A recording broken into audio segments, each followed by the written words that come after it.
Hello students, welcome to our channel science zone by Usha चल। तो बेटा आज हम इस वीडियो में कक्षा 10 पाठ 11 मानव नेत्र तथा रंग बिरंगा संसार के बारे में अध्ययन करेंगे। तो हमने इसके पीछे वाला जो भाग यानी कि भाग 1 जो बनाया था उसमें हमने मानव नेत्र क्या होता है, उसकी संरचना कैसी है, उसके विभिन्न भागों के कार्य क्या हैं, फिर कुछ जैसे हम दूर की नजदीक की चीजों को कैसे देख पाते हैं और फिर निकटतम बिंदु, ये सब हमने पीछे वाले भाग में किया था। जिससे भी बच्चे ने ये भाग 1 नहीं देखा है पहले उसको देखे, फिर ये भाग आपको अच्छे से समझ में आ जाएगा। तो आज हम बात करेंगे दृष्टि दोष यानी कि दृष्टि दोष और उनका संशोधन।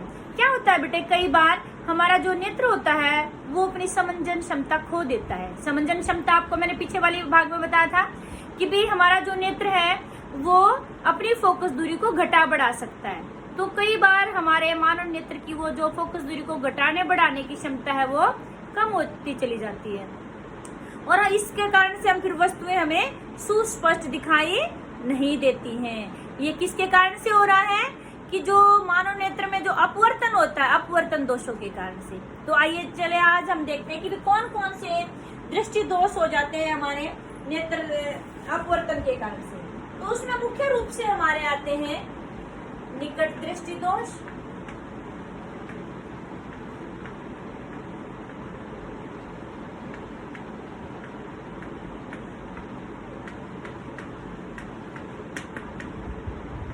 पहले हम इसके बारे में एक्सप्लेन कर लेते हैं। नंबर 1 हमारा निकट दृष्टि दोष। देखो बेटे, नाम से ही क्लियर है, कई बार बच्चे इसको उल्टा समझ जाते हैं। निकट दृष्टि दोष, यहाँ पर दोष छोड़ देना है, ये बात याद रखनी है, एक ट्रिक है ये याद रखने के लिए। निकट दृष्टि यानी कि वह नेत्र दोष, इसका दूसरा नाम निकट दृष्टिता भी है। यानी कि कोई भी व्यक्ति निकट रखी वस्तु को तो सुस्पष्ट देख सकता है लेकिन दूर रखी वस्तु उसको धुंधली दिखाई देती है। इस दोष को हम क्या कहेंगे? निकट दृष्टि दोष। वैसे नाम देख के हमें ऐसे लगता है कि निकट दृष्टि दोष तो मतलब निकट का साफ नहीं दिखेगा, नहीं, ये उल्टा होता है, याद रखनी ये बात।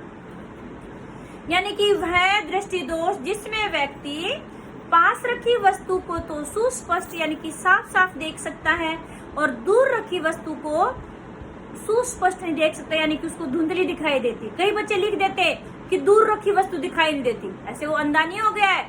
यहाँ पर आपको लिखना है कि दूर रखी वस्तु उसको धुंधली दिखाई देती है। तो इस दृष्टि दोष को हम कहेंगे निकट दृष्टि दोष। तो फिर क्या होता है निकट दृष्टि दोष में? आपको मैंने बताया था जब मानव नेत्र की संरचना बताई कि जो प्रतिबिंब होता है कहाँ बनता है? रेटिना पर। तो यानी कि इस दोष में जो है निकट दृष्टि दोष में व्यक्ति का प्रतिबिंब कहाँ बन जाता है? रेटिना से पहले। उसका जो दूर बिंदु होता है, दूर बिंदु कितना होता है स्वस्थ व्यक्ति का? अनंत पर, अनंत से घट करके नेत्र के नजदीक आ जाता है। तो ये बातें आपके कॉम्पिटिटिव एग्जाम्स की भी है। निकट दृष्टि दोष में व्यक्ति का जो दूर बिंदु है वो घट जाता है, बढ़ जाता है, घट जाता है, अनंत से घट करके नेत्र की तरफ आ जाता है। ठीक है। प्रतिबिंब कहाँ बनेगा निकट दृष्टि दोष में? रेटिना से पहले। जब रेटिना से पहले बनेगा तो साफ दिखाई ही नहीं देगा, ब्लर आएगा यानी कि धुंधला दिखाई देगा। तो बेटा जब ये पेपर में क्वेश्चन आता है तो पहले तो आपको परिभाषा पता होनी चाहिए और ये बात है कि दृष्टि दोष के ऊपर एक क्वेश्चन 100% आता है, इसको बिल्कुल अच्छे से समझ लो। एक तो परिभाषा पता होनी चाहिए, कारण पता होने चाहिए, इसका संशोधन पता होना चाहिए और ये 2 चित्र आते छोटे छोटे वो बना रहे हैं, पूरा 5 नंबर का क्वेश्चन बन जाता है। तो परिभाषा आपको पता चल गई। निकट दृष्टि दोष यानी कि निकट की वस्तु साफ दिखाई देती है, दूर की वस्तु साफ दिखाई नहीं देती और जो प्रतिबिंब होता है वो रेटिना से पहले बन जाता है। इसके कारण क्या है फिर निकट दृष्टि दोष के? जो निकट दृष्टि, अच्छा अब रेटिना से पहले कैसे बनेगा पहले हम बात कर लेते हैं कि भी जैसे मान लो छोटा सा चित्र बनाते हैं, हम सारे भाग नहीं बनाएंगे। यहाँ पर जैसे ये मानव नेत्र बन गया, ये हमारा कॉर्निया था ना ऊपरा हुआ भाग, तो ये यहाँ पर हमारा नेत्र लेंस है, द्विउत्तल लेंस होता है। तो प्रकाश किरणें आ रही है तो क्या होता है बेटे, जो ये प्रकाश किरणें हैं यानी कि रेटिना से पहले ही मिल जाती है। देखिए यहाँ पर ये हमारा रेटिना होता है, मिलनी तो यहाँ चाहिए थी, लेकिन इन्होंने जहाँ मैंने आपको बताया था अपवर्तन के पश्चात प्रकाश किरणें जिस बिंदु पर दो या दो से अधिक अपवर्तित किरणें बिंदु पर एक दूसरे को काटेंगी तो बिंदु क्या कहलाता है? प्रतिबिंब कहलाता है। तो ये रेटिना है, रेटिना से पहले प्रतिबिंब बन गया ना, तो यानी कि निकट दृष्टि दोष में जो प्रतिबिंब है वो रेटिना से पहले बन जाता है। अब इसके कारण क्या है? निकट दृष्टि दोष के किसके कारण से होता है? नंबर 1, अभिनेत्र लेंस की वक्रता का अत्यधिक होना। जो अभिनेत्र लेंस है ये अत्यधिक वक्र हो गया। आपको मैंने पीछे वाला जो भाग 1 में वीडियो बनाई थी तो आपको बताया था कि जब वक्रता बढ़ती है, जैसे ये अभिनेत्र लेंस है, गोलाई बढ़ गई तो क्या हो गया? फोकस दूरी कम हो गई। यानी कि अभिनेत्र लेंस की वक्रता का बढ़ना, वक्रता का बढ़ना मतलब फोकस दूरी का कम होना। तो फोकस दूरी कम होगी तो सिर्फ नजदीक की चीजें फोकस कर पाएगा, दूर की चीजें अच्छी तरह फोकस नहीं कर पाएगा। और यही बात हमने बताई है कि भी निकट दृष्टि दोष में नजदीक की वस्तु इसको साफ दिखाई दे रही है। तो आप यहाँ क्या लिख सकते हो? फोकस दूरी का, अभिनेत्र लेंस की वक्रता का बढ़ना, फोकस दूरी का घटना। अगला है नेत्र गोलक का लंबा होना। सॉरी यहाँ पर लिख देंगे लेंस की वक्रता बढ़ना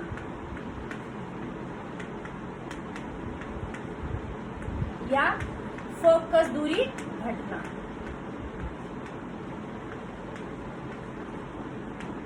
पॉइंट बनाना चाहे तो आप इसको दूसरा पॉइंट बना सकते हैं। किसकी फोकस दूरी? लेंस की। और नंबर 3 है हमारा नेत्र गोलक का लंबा हो जाना।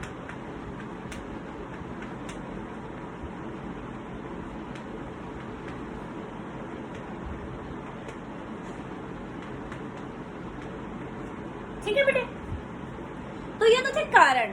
फिर बात आती है क्या इसका कोई उपचार नहीं है? क्या ये ठीक नहीं हो सकता? आप देखते हैं कई बार बच्चा पीछे बैठा होता है, ये पूछ भी लेते हैं कि भी कोई विद्यार्थी कक्षा में बिल्कुल लास्ट बेंच पर बैठा है, उसको बोर्ड पर लिखा हुआ साफ दिखाई नहीं देता, तो कौन सा दृष्टि दोष है उसको? निकट दृष्टि दोष। फिर डॉक्टर के पास जाते हैं, उसके मम्मी पापा लेकर कहते हैं भी इसको बोर्ड पर साफ नहीं दिखाई देता, डॉक्टर कहता है इसको निकट दृष्टि दोष है। तो फिर उसके लिए क्या करता है? बच्चे को चश्मे लगाए जाते हैं। चश्मे में कौन सा लेंस लगाया जाता है कि जिससे वो प्रतिबिंब में रेटिना पर बन जाए? तो उचित क्षमता का। इसमें भी आपने जो पाठ 10 किया था हमने, वहां पर लेंस की क्षमता के बारे में किया था कि कोई लेंस प्रकाश की किरणों को कितना अपसरित या अभिसरित कर सकता, वो लेंस की क्षमता थी। तो यहाँ पर हम क्या है, कौन सा लगाएंगे? अवतल लेंस, उचित क्षमता का। जैसे मान लो कैसे, फिर इसका भी चित्र बनाना है आपको। इसमें हर एक उसमें दृष्टि दोष में आपको 2-2 चित्र बनाने होंगे बेटे।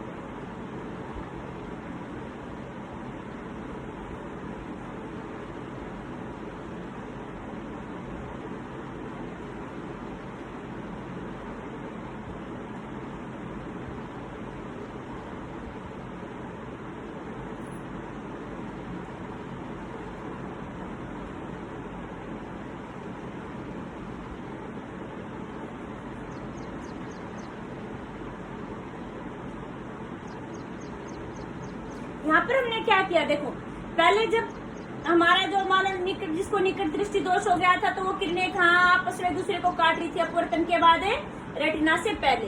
फिर हमने क्या किया कि भी उचित क्षमता का, जो इसका देखा कि भी कितने कमी है इसके उसमें फोकस करने में, उचित क्षमता का अवतल लेंस हमने लगाया है। तो वो क्या कर रहा है? फिर कहाँ एक दूसरे को काट रही है अपवर्तित किरणें? रेटिना पर। तो हम इसके संशोधन में क्या लिखेंगे? हम उचित क्षमता का अवतल लेंस लगा करके इस दृष्टि दोष को ठीक कर सकते हैं। ठीक है बेटे। फिर आगे आपका आता है दूसरा दृष्टि दोष, यानी कि हर एक दृष्टि दोष में एक तो आपको परिभाषा पता होनी चाहिए, कारण पता होने चाहिए और आपको ये चित्र पता होने चाहिए। ठीक है, और इसका संशोधन यानी कि उपचार पता होना चाहिए। ठीक है, फिर अगला है हमारा दूरदृष्टि दोष। नाम में ही परिभाषा है, जैसे हमने निकट दृष्टि दोष में यानी कि निकट दृष्टिता, इसको दूरदृष्टिता भी कहते हैं। यानी कि जो दूरदृष्टि दोष से ग्रसित व्यक्ति है उसको दूर की दृष्टि तो ठीक है, दूर की वस्तु बिल्कुल साफ दिखाई देती है, लेकिन नजदीक की वस्तु साफ नहीं दिखाई देती। कई बार आपने देखा होगा, ये वैसे कम उम्र के बच्चों में नहीं होता, ज्यादातर जो 40 से ऊपर की एज होती है उसमें ज्यादा होता है। ये बूढ़े आदमियों में ज्यादा होता है कि वो जैसे आपने देखा होगा जो दादी हैं या फिर कई बार मम्मी को भी हो जाता है कि भी सुई में धागा अच्छे से नहीं डाल सकती, नजदीक का साफ नहीं दिखता है, दूर का उनको साफ दिख रहा है, तो यानी कि दूरदृष्टि दोष है। इस रोग में क्या होता है, व्यक्ति दूर का तो साफ दिखाई देता है लेकिन नजदीक की वस्तु क्या होती है, उसको धुंधली दिखाई देती है। तो इस दोष को हम क्या कहेंगे, दूरदृष्टि दोष।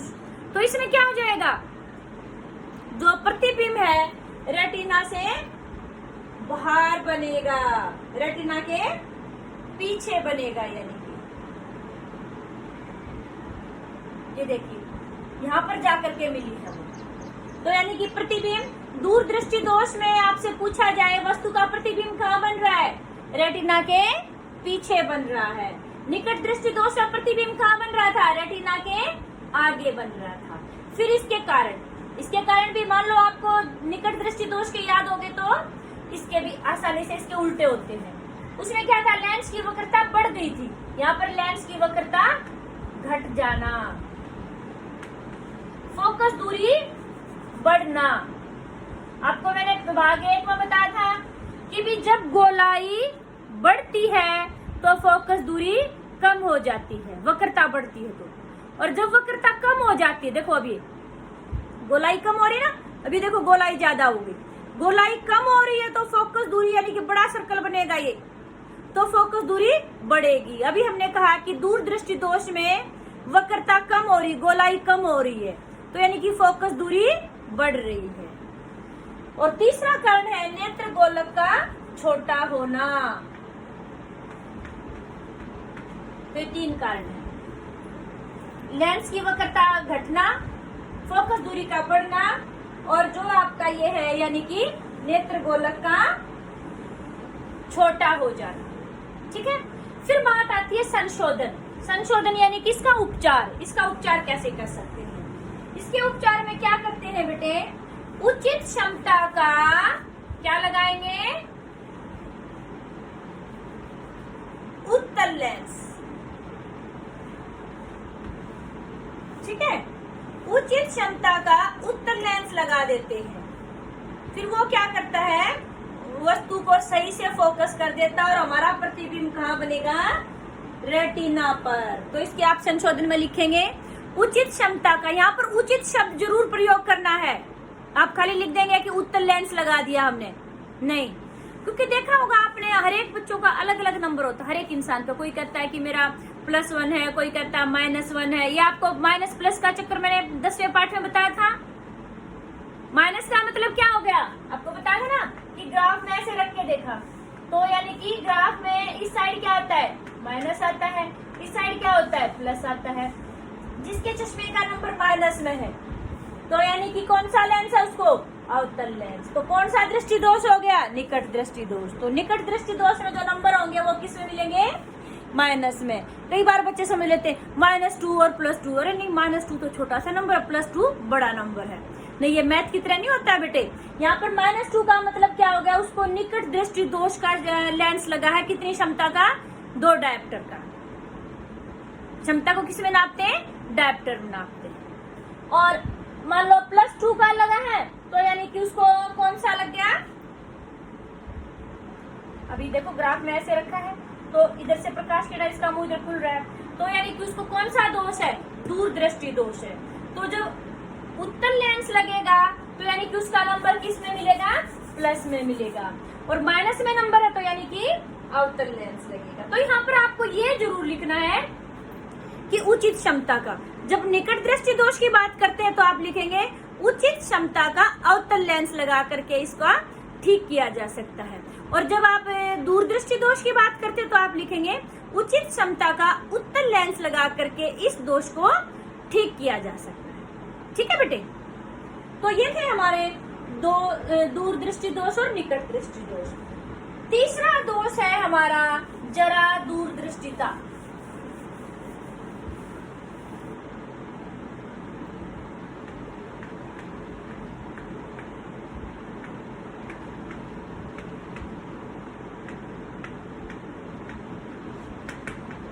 क्या होता है बेटे, जैसे जैसे उम्र बढ़ती जाती है, जो नेत्र की समंजन क्षमता होती है, अभी बताया था कि फोकस दूरी को घटाने बढ़ाने की क्षमता, वो कम होती चली जाती है। और उम्र बढ़ने के साथ साथ ज्यादातर लोगों का निकट बिंदु जो होता है वो दूर चला जाता है, निकट की वस्तु साफ नहीं दिखाई देती। इस दोष को क्या कहते हैं? जरा दूर दृष्टिता। वैसे कई लोगों में नजदीक और दूर दोनों की दिक्कत हो जाती है, तो और कईयों में सिर्फ निकट की, तो सिर्फ निकट वाले को भी जरा दूरदृष्टिता कहेंगे। उम्र के साथ जब होता है, छोटे बच्चे को मान लो निकट का साफ नहीं दिखाई दे रहा, तो उसको हम जरा दूरदृष्टिता नहीं कहेंगे, उसको क्या कहेंगे? दूरदृष्टि दोष। लेकिन जब एज के साथ, बूढ़े होने के बाद हमें निकट का साफ नहीं दिखाई देता, तो उस दोष को हम क्या कहेंगे? जरा दूरदृष्टिता। इसके कारण क्या है? देखो छल्ला है, जैसे अभी थोड़ी देर पहले हम छल्ले की बात कर रहे थे, उसको बार बार फैलाएंगे, ऐसे खींचेंगे, सिकुड़ेगा, फैलेगा, सिकुड़ेगा, तो क्या हो जाएगा? उसकी फैलने सिकुड़ने की क्षमता घट जाती है उसका, तो यानी कि उसका जो लचीलापन है वो कम हो जाएगा। तो यही बात हमारे लेंस के साथ होती है कि आयु बढ़ने के साथ साथ, उम्र बढ़ने के साथ साथ जो लेंस है हमारा नेत्र लेंस, उसका लचीलापन कम हो जाता है। पहला कारण ये हो गया। नंबर 2, जो पक्षमापी पेशियां हैं बेटे, उम्र बढ़ने के साथ साथ वो भी क्या हो जाती हैं? कमजोर हो जाती हैं। तो वो जल्दी जल्दी फैल और सिकुड़ नहीं पाती, अच्छे से पूरी नहीं फैलती है, पूरी नहीं सिकुड़ती है। तो इसलिए क्या हो जाएगा? चीज को अच्छे से मतलब उसकी फोकस दूरी घटाने बढ़ाने में ज्यादा मदद नहीं करती है। तो 2 कारण हो गए, लेंस का लचीलापन कम होना, नंबर 2 पक्षमापी पेशियों का कमजोर होना। तो मान लो अभी दोनों तरह की दृष्टि कमजोर होगी उम्र बढ़ने के साथ साथ, दूर की भी और नजदीक की भी, तो वहां पर फिर एक और अलग प्रकार का लेंस होता है बेटे, उसको बोलते हैं द्विफोकस लेंस। आपने देखा भी होगा कई बार चश्मे में दोनों तरह का लेंस होता है। कई बार ऐसे मान लो चश्मा है, उसमें आप देखते हैं कि भी ऐसे नीचे एक सर्कल सा बना होता है, देखा आपने? तो द्विफोकस लेंस होते हैं। वो ऊपर का जो होता है वो दूर का देखने के लिए होता है, यानी कि ऊपरी भाग में कौन सा हो जाएगा दूर का देखने के लिए? अवतल लेंस। और नीचे वाला उत्तल लेंस। नजदीक का देखने के लिए क्या मिलेगा वहां पर? इस तरह से मान लो दोनों आंखों का हमने चश्मा बना दिया, तो ऐसे नीचे सर्कल सा होता है। ऊपर वाला क्या बताएगा? अवतल, यानी कि दूर की वस्तु देखनी हो तो हम ऊपर की तरफ देखते हैं, और उसमें नीचे सर्कल सा होता है, नीचे की कोई चीज पढ़नी होती है, जब दोनों की आई साइड कम हो जाती है, दूर की नजदीक की भी, तो उसमें ये पूछा भी जाता है द्विफोकल लेंस में नीचे की तरफ कौन सा लेंस लगा होता है? उत्तल। वो किसके लिए होता है? नजदीक की वस्तु साफ देखने के लिए। और जो आपका ऊपर कौन सा लेंस लगा होता है? अवतल लेंस। ये किसके लिए होता है? दूर की वस्तु देखने के लिए। और आजकल तो बेटा वैसे भी कॉन्टैक्ट लेंस और वो शल्य चिकित्सा के द्वारा आप सुना होगा कि लेजर ऑपरेशन हो रहा है, उससे आई साइड को कंट्रोल किया जा सकता है। कॉन्टैक्ट लेंस लगाए जाते, चश्मा लगाने की जरूरत ही नहीं होती है। तो आजकल तो वैसे भी बहुत सारी गतिविधियां, तो इसलिए बेटा जो हमारा मानव नेत्र है, इसके बगैर तो हमारी दुनिया बिल्कुल सुनी हो जाती, इसकी बहुत देखभाल की जरूरत है। इसलिए कभी भी डिम लाइट में नहीं पढ़ना चाहिए, तेज प्रकाश अच्छे मतलब प्रॉपर जो रोशनी होती है उसमें पढ़िए। ज्यादा झुककर, कई बच्चे क्या करते हैं बिल्कुल ऐसे करके लिखते हैं, ज्यादा झुककर नहीं पढ़ना चाहिए। कितनी दूरी होनी चाहिए? लगभग 25 सेंटीमीटर की, क्योंकि एक बार हमारी आंखें खराब होगी तो फिर अपने आप ठीक नहीं होती हैं। फिर तो या तो ऑपरेशन करवाना पड़ता है या चश्मा लगाना पड़ता है, और धीरे धीरे ऐसे हमारी रोशनी चली जाती है। फिर एक ये तो थे हमारे अपवर्तन के कारण दोष। इसके अलावा एक और दोष है बेटे, वो अपवर्तन के कारण नहीं है। एक नाम सुना होगा आपने, मोतियाबिंद। अपवर्तन के दोष पूछते हैं तो आपके 3 ही थे, आपके निकट दृष्टि दोष, दूरदृष्टि दोष और जरा दूरदृष्टि दोष। ये मोतियाबिंद एक और अलग तरह की बीमारी होती है हमारी नेत्र की। क्या होता है कि जो हमारा नेत्र लेंस होता है, क्रिस्टलीय जो लेंस है, कई बार वो दूधिया कलर का हो जाता है, धुंधला धुंधला हो जाता है। ऐसा लगता है कि जैसे उसके ऊपर बादल से छा गए हैं, उसको साफ नहीं दिखाई देता, उसको मोतियाबिंद कहते हैं। तो डॉक्टर के पास जाके उसका उपचार संभव है। डॉक्टर क्या करते हैं, उस लेंस को साफ कर देते हैं, लेकिन उचित समय रहते करवाना चाहिए। कई बार ये मोतियाबी क्या हो जाता है, काला मोतिया बन जाता है, यानी कि परमानेंट। जब कहते हैं डॉक्टर काले मोतिये का कोई इलाज नहीं है, काले मोतिये में क्या होता है कि वो जो परत थी हमारे लेंस के ऊपर वो परमानेंट हो जाती है, वो साफ नहीं की जा सकती। फिर उसको तो अंधा होना ही पड़ता है। तो इसलिए मान लो आपको ऐसे लगता है कि जो ये भी ज्यादातर बड़ी एज में होता है, मोतिये की जो बीमारी है, आपकी दादी वगैरह को, उनको लगता है कि धुंधला दिखना शुरू हो गया, तो डॉक्टर को दिखाना चाहिए कि वो अपने चिकित्सा से उसको क्या कर सकते हैं, लेंस को साफ कर देते। कहते आंख बनवा ली, तो आंख बनवाना क्या होता है, यही तो होता है, उसको साफ करते हैं। लेकिन जब ये काला मोतिया बन जाता है, काला मोतिया मतलब परमानेंट हो जाती है वो लेयर, फिर वो ठीक होता है। जिसको काला मोतिया हो जाता है उसकी आंखें भी नहीं बनती है। ठीक है बेटे, तो ये थे हमारे कुछ नेत्र दोष। तो इनमें आपको कुछ सावधानियों की जरूरत है जिससे कि आपको नेत्र दोषों से बचा जा सकता। कभी भी लेट कर मत पढ़िए, ज्यादा नजदीक से मत पढ़िए, कम रोशनी में मत पढ़िए।